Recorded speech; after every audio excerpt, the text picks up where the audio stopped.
vẫn biết nếu thiếu vắng em, anh vẫn cười nhưng sẽ không còn vui nữa. Và chắc có lẽ anh sẽ thích một người, nhưng để anh yêu là một điều không dễ.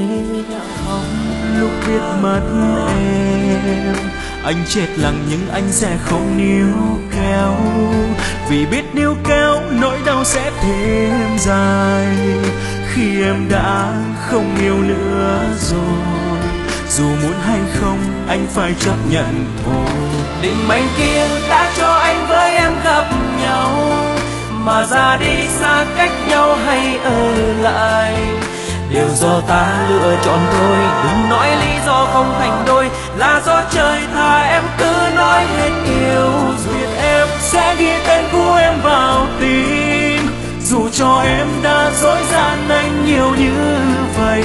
Giờ anh sẽ lại là anh và em sẽ lại là em. Anh chấp nhận buông tay một người hết yêu mình.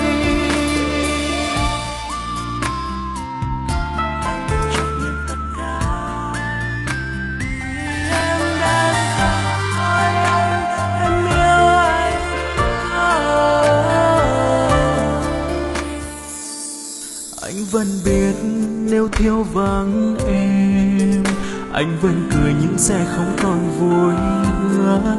Và chắc có lẽ anh sẽ thích một người, nhưng để anh yêu là một điều không dễ. Anh đã khóc lúc biết mất em, anh chết lặng nhưng anh sẽ không níu kéo, vì biết níu kéo nỗi đau sẽ thêm dài. Khi em đã không yêu nữa rồi, dù muốn hay không anh phải chấp nhận thôi. Định mệnh kia đã cho anh với em gặp nhau, mà ra đi xa cách nhau hay ở lại đều do ta lựa chọn thôi. Đừng nói lý do không thành đôi, là do trời tha em cứ nói hết yêu rồi. Tạm biệt em sẽ ghi tên của em vào tim, dù cho em đã dối gian anh nhiều như vậy. Giờ anh sẽ lại là anh và em sẽ lại là em. Anh chấp nhận buông tay một người hết yêu. Định mệnh kia đã cho anh với em gặp nhau, mà ra đi xa cách nhau hay ở lại đều do ta lựa chọn thôi. Đừng nói lý do không thành đôi, là do trời tha em cứ nói hết yêu rồi. Tạm biệt em sẽ ghi tên của em vào tim, dù cho em đã dối gian anh nhiều như vậy. Giờ anh sẽ lại là anh và em sẽ lại là em.